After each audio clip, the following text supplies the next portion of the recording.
नमस्कार, मैं हूं करमजीत कौर और आप देख रहे हैं महिला मीडिया न्यूज़। बस्तर बदल चुका है।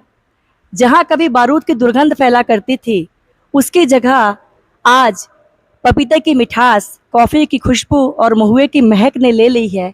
बस्तर इतना सजा और संवरा कि लोग बरबस आकर्षित हुए बस्तर की खूबसूरती को निहारने के लिए। बॉलीवुड भी इससे अछूता नहीं रहा और दौड़ पड़ा बस्तर को अपने कैमरे में कैद करने। निसंदेह इतना आसान नहीं था उस बेरंग तस्वीर में खुशियों के रंग भरने, खूबसूरती के रंग भरने। इसके पीछे दृढ़ इच्छा शक्ति थी, अथक मेहनत थी, दूरदर्शी सोच थी और सही समय पर सही निर्णय करने का साहस था। बस्तर को बदलने का सारा श्रेय जाता है बस्तर में अपनी सेवाएं दे चुके कलेक्टर रजत बंसल साहब को। सर, आपका हमारे कार्यक्रम में स्वागत है। नमस्कार।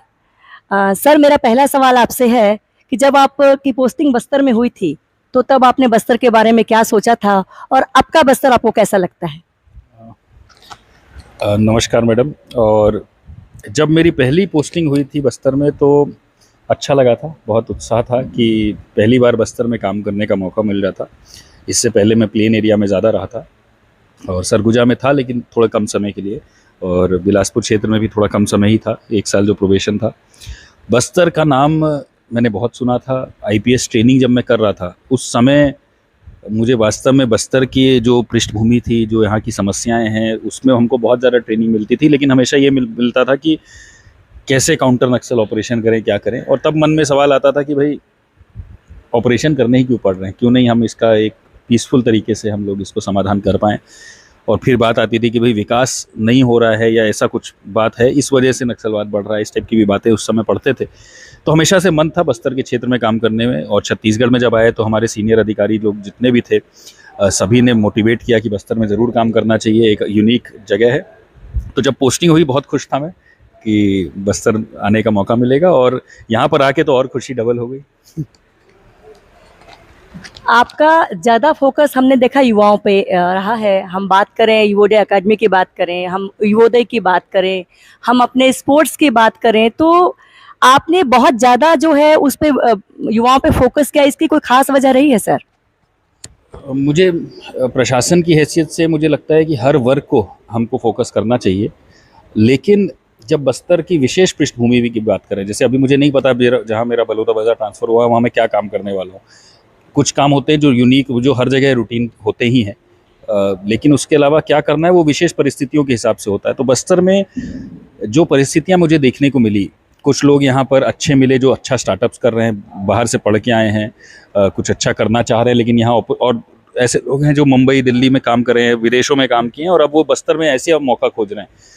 साथ में गांव के जो लोग हैं, जो हमारे युवा हैं, उनमें ऐसा देखने को मिला कि जो ज़्यादा पढ़ ले रहे हैं उसमें निराशा भी उतनी हो रही है कि रोज़गार नहीं मिल रहा है, या फिर उस प्रकार से, या फिर उनकी ऊर्जा को सही तरह से केंद्रित नहीं कर पा रहे हम। तो इन सब चीज़ों को देखते हुए मुझे था कि युवाओं पे फोकस करना है, क्योंकि जो ये यहाँ पर जो हिंसा की जो समस्या है वो भी कहीं ना कहीं युवाओं से ही जुड़ के क्रिएट होती है। तो उसका जो हम मॉडल बनाना चाहेंगे कि वो समस्या दूर हो, उसके लिए विशेष रूप से युवा ज़रूरी हैं। इसीलिए बहुत सारे काम युवाओं के लिए किया। आज भी हम लोग अभी लाइब्रेरी में बैठे हैं तो 24 घंटे चलने वाली लाइब्रेरी है।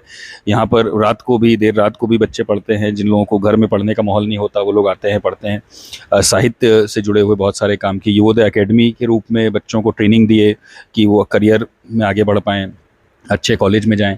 उसी तरह से अभी ज्ञानगुड़ी में भी काम कर रहे हैं, उसको लेकर के एक बड़ा सेटअप बना रहे हैं। जो आदिवासी समाज के बच्चे बहुत अंदरूनी क्षेत्र के हैं, उनको कल आईपीएस, आईएएस इस तरह की पोस्ट जाएं, यूपीएससी क्लियर करें। ये सपने हैं, और ये सपने कुछ साकार हो रहे हैं, कुछ साकार होंगे। आज़ादी के बाद पहली बार जो है जिला प्रशासन चांदा मेटा पहुंचा, आपने कोलंग में कई रातें गुजारी। तो पहला तो मन में ये है कि इससे पहले कोई अधिकारी नहीं गया तो आपको कहीं डर नहीं लगा? और दूसरा ये सवाल उसी से रिलेटेड है कि वहाँ आपको कैसा लगा कि वहाँ की स्थिति ग्रामीणों की कैसी है और कितना कुछ करने की ज़रूरत है?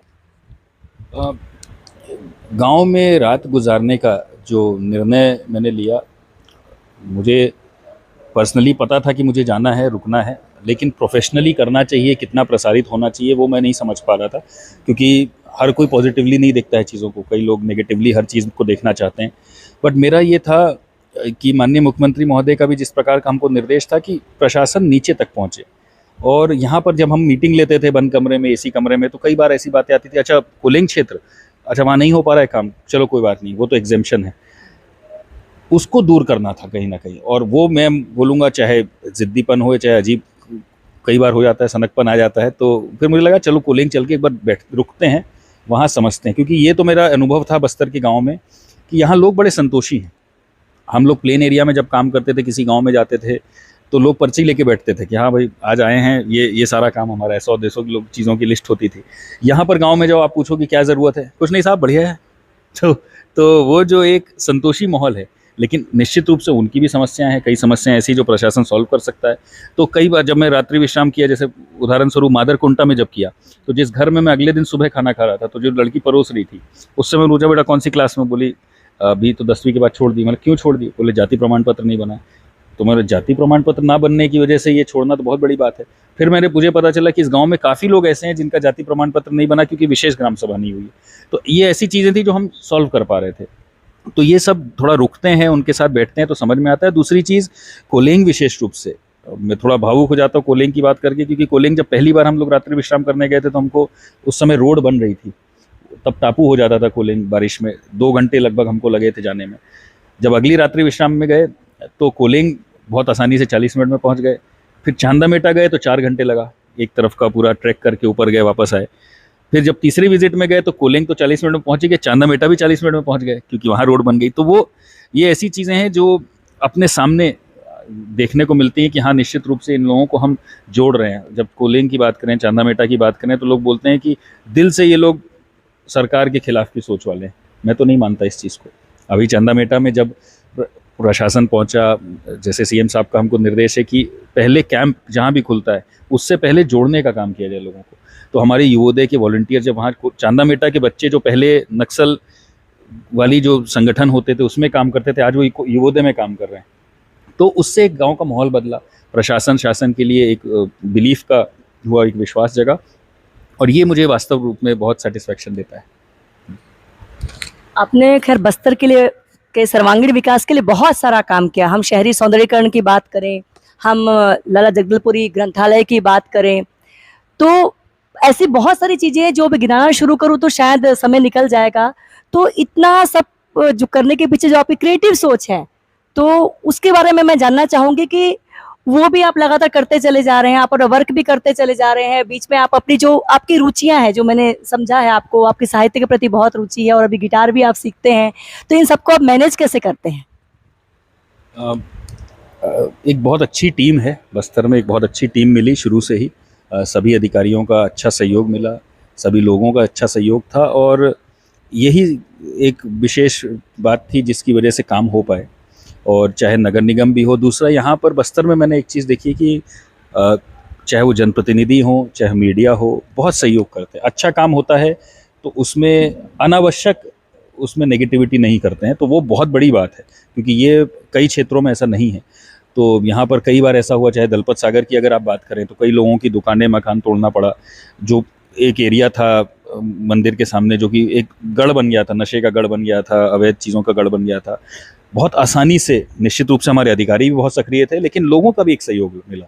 और उसके बिना मान लीजिए उसी में बहुत बड़ा कोई मामला बन जाता, बहुत बड़ा कुछ नेगेटिविटी होती, तो हो सकता है हम पीछे हटना पड़ता हमें। लेकिन इस तरह की काफ़ी चीज़ें हुई जिससे अनावश्यक हमारी ऊर्जा व्यर्थ नहीं हुई, और फिर हम लोग रचनात्मक रूप से सोच पाए। और यहाँ चाहे साहित्यकार हों, चाहे यहाँ पे संगीतकार हों, आदिवासी समाज से जुड़े हुए जो लेखक हैं वो हों, सभी लोग आपको एक पता था कि हमको ये चाहिए।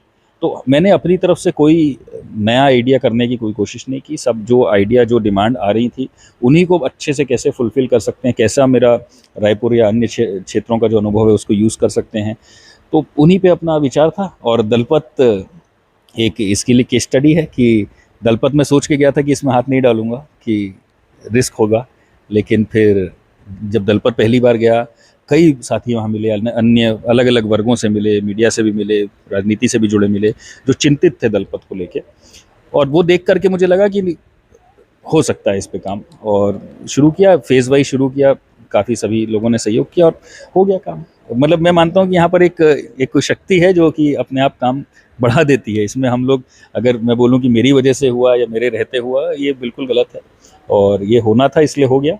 और दूसरी चीज़ ये भी है कि मेरे से पहले जो अधिकारी रहे उनका जो काम था, जैसे अभी हम यहाँ लाइब्रेरी में बैठे हैं, उन्होंने शुरुआत की थी, उन्होंने मुझे आकर के दिखाया था कि ये लाइब्रेरी है, बादल है, उसको फिर कैसे बेहतर बना सकें। अब जैसे उस समय ये सोच नहीं थी कि 24 घंटे चलेगी, उसके बाद थोड़ा 24 घंटे वाला एंगल डाल दिया, बादल में थोड़ी ज़मीन एक्सटेंड करके और वो कर दिया। तो कंटिन्यूटी बहुत ज़रूरी है प्रशासन में, जो कि बस्तर में हुआ और इस वजह से रिजल्ट और अच्छे आ पाए। अभी आप बस्तर से जा रहे हैं, बस्तर के लिए तो आपने बहुत काम किया, लेकिन अभी भी कुछ ऐसा है जो आपके मन में मलाल रह गया हो कि मुझे इसको करना चाहिए था लेकिन नहीं कर पाया? क्योंकि मैं थोड़ा ऑर्गेनाइज्ड हूँ, तो मेरे दिमाग में कोई भी चीज़ आती है तो मैं उसको बना लेता हूँ। तो जितनी भी चीज़ें आई थी, तो मैंने एक मैं शब्द यूज़ करता हूँ उसके लिए, उस नोट के लिए, लकीर नाम से।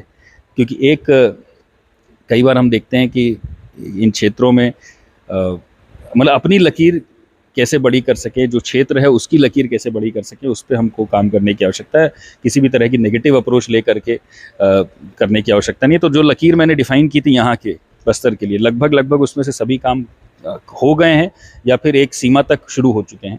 लेकिन अभी जो ज़रूरत है वो उन कामों को आगे बढ़ाने की। उदाहरण स्वरूप हमने स्टेडियम और स्पोर्ट्स की बहुत इंफ्रास्ट्रक्चर बना लिए, लगभग 80% काम हो गया है। धर्मपुरा क्रीड़ा परिसर, पंडरी पानी और डिमरापाल में जो बन रहा है वो बचा है, लेकिन वो भी 2 महीने में हो जाएगा। लेकिन अब ज़रूरत है कि कैसे हम अपने बच्चों को सही समय पे, छोटी उम्र पे आइडेंटिफाई करके यहाँ पर लाएं, यहाँ पर उनको जैसे चाइना करता है कि विशेष रूप से 10 साल हम यहाँ पर रखें स्कूल में, पूरा विशेष कोचिंग दें, डीएमएफ से हम इंटरनेशनल लेवल के कोच ला पाएँ और उन जो अधोसंरचना हमने बनाई है उससे खिलाड़ियों को निकालें। तो अब वो बड़ा काम बचा है। वैसे ही अब जैसे लाइब्रेरी शुरू हो गई, उसका लोग फ़ायदा उठा रहे हैं, लेकिन कैसे हम ज्ञानगुड़ी जैसा एक स्ट्रक्चर बनाएं जिसमें सैकड़ों लोग, खास तौर पे अंदरूनी क्षेत्र के लोग रह पाएँ, उसको फैसिलिटीज़ को यूज़ कर पाएँ, लाइब्रेरी जैसी फैसिलिटीज़ को भी लेना है और उससे आगे बढ़ें। थिंक भी शुरू हो गया, उसका ऑफिस बन गया है, टाइप्स हो गए हैं, हमारे लगभग 20 से 30 स्टार्टअप ट्रेन हो रहे हैं। लेकिन कैसे हम हर कॉलेज में पढ़ने वाले बच्चे को, क्योंकि यहाँ जगदलपुर के कॉलेज में सिर्फ जगदलपुर के नहीं, छोटे छोटे और ज़िलों के भी बच्चे आते हैं, कैसे हम उनके बीच में एक स्वरोजगार कैसे करना है, वो एक भावना जगा पाए। तो ये कुछ ऐसे काम है जो लॉन्ग टर्म के काम हैं। और मलाल तो मुझे बिल्कुल भी कुछ नहीं है, बहुत खुशी है बस्तर के टेन्योर से, बहुत अच्छा यहाँ पर लगा भी काम करते हुए, बहुत मज़ा भी आया और मलाल नहीं है। लेकिन ये है कि हाँ, उम्मीद बहुत है भी इस क्षेत्र से कि बहुत अब जो किया है उसको, जो बीज बोए हैं उसको सींच करके आगे उसको पेड़ बनते हुए देखने का मन है। जब आपने बस्तर की धरा पे कदम रखा था तो हमें याद है आपका एक जादुई शब्द था, आपका कलेक्टर रजत। निसंदेह इस शब्द से लोग कनेक्ट हुए और लोगों का भी मुझे लगता है कि आपको भरपूर सहयोग मिला। तो आप कितना मानते हैं कि मतलब किसी भी क्षेत्र के विकास में अगर एज ए कलेक्टर काम करना हो तो हमें वहाँ की जनता को साथ लेके चलना कितना ज़रूरी है? मैं मानता हूँ कि कई लोग मुझसे ये सवाल पूछ रहे थे, खासतौर पे जब थोड़ा पिछले 6 महीने से 1 साल से, कि आप चले जाएंगे तो इस प्रोजेक्ट का क्या होगा, इसका क्या होगा। हमने कई बार देखा है कि कलेक्टर लोग प्रोजेक्ट शुरू करते हैं, उसके बाद अपने साथ ही ले जाते हैं। तो मेरा उसमें हमेशा यही कहना था कि ज़रूरी है कि हर प्रोजेक्ट का एक फाइनेंशियल मॉडल हो, एक स्ट्रक्चर हो। जैसे आज हम लाइब्रेरी में बैठे हैं, लाइब्रेरी की मुझे उद्घाटन होने के बाद शायद 1 या 2 बार मैंने मीटिंग ली, उसके बाद आज तक मीटिंग नहीं ली। 2 साल हो गए लगभग, इसको 1.5 साल हो गए। तो ये खुद से इसलिए चल पा रहा है क्योंकि इसका फाइनेंशियल स्ट्रक्चर है। पैसा कहाँ से आएगा? सामने वाली दुकानों से आएगा। कौन काम करेगा, वो उसका पद है यहाँ पर, क्या सिस्टम होगा, पूरी सिस्टम हमने डिफाइन कर दी। और साथ में लोगों का जुड़ाव है, साहित्यकार सब जुड़े हुए हैं लाइब्रेरी से, जो कंपटीशन की तैयारी कराते हैं, यहाँ की कुछ कोचिंग इंस्टीट्यूट है वो जुड़े हुए हैं। तो जब लोगों का जुड़ना होता है तो जो सही मायने में उसका उपयोग करता है वो फिर उसको ढंग से रखता भी है। इसी तरह से प्रियदर्शनी स्टेडियम में भी जैसे हम बैडमिंटन का काम किए, तो बैडमिंटन जो खेलने वाले लोग हैं उनको पहले जुड़ाव किया कि भाई आप पहले बताइए आप मेंटेन कर पाएंगे कि नहीं। हम तो बना देंगे टॉयलेट, लेकिन टॉयलेट में अगर बदबू आएगी, स्वीपर साफ़ नहीं करेगा तो क्या मतलब है। तो ये पहले अगर बात हो जाए तो लोग सहयोग भी करते हैं और मैं मानता हूँ इसका रिजल्ट मुझे सिर्फ इस पोस्टिंग में नहीं, पहले भी देखने को मिला है। और ये एक महत्वपूर्ण अंग है किसी भी प्रशासनिक इकाई का। अगर लोग कुछ प्रोजेक्ट कर रहे हैं, कुछ काम कर रहे हैं, आज की डेट में बहुत खुशी होती है देख करके कि बादल के बारे में जब माननीय मुख्यमंत्री महोदय आते हैं तो क्या डिमांड, क्या घोषणा करनी चाहिए, वो हमारे से पहले आदिवासी समाज वाले लोग देते हैं। तो बहुत अच्छा है, ये ओनरशिप दिखाता है और निश्चित रूप से इसी वजह से चीज़ें आगे बढ़ रही हैं। आज की डेट में दलपत को लेकर के भी हमने समिति बनाई है, उसमें सभी जनप्रतिनिधियों को, सभी संबंधित कुछ मीडिया कर्मियों को, सबको रखा है, जिससे सबका विचार रहे और उनको ये रहे कि हमारा है, वो अपनत्व का भाव रहेगा तो निश्चित रूप से चीज़ रहती भी है। आप व्यक्ति का खुद का घर कभी खराब नहीं होता है और लेकिन बाहर कचरा होता है, तो अपना घर के रूप में माने तो होगा, बिल्कुल होगा। कहते हैं कि शख्सियत इतनी दमदार होनी चाहिए कि हमारे किरदार से खुशबू आनी चाहिए। निसंदेह इन पंक्तियों को चरितार्थ करते हमारे पूर्व कलेक्टर रजत बंसल जी, जिन्होंने यहाँ निसंदेह काम बहुत किया लेकिन दो लोगों के दिलों पे राज भी किया।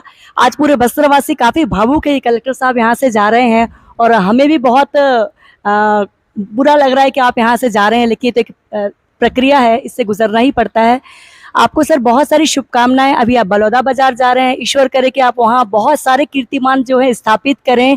और लेकिन एक बात तो आपको ज़रूर कहना चाहूँगी बस्तर वासियों की तरफ से कि आप हमें मत भूलिएगा, हमें भी याद रखिएगा। हमारे कार्यक्रम में आने के लिए आपका बहुत बहुत धन्यवाद, शुक्रिया।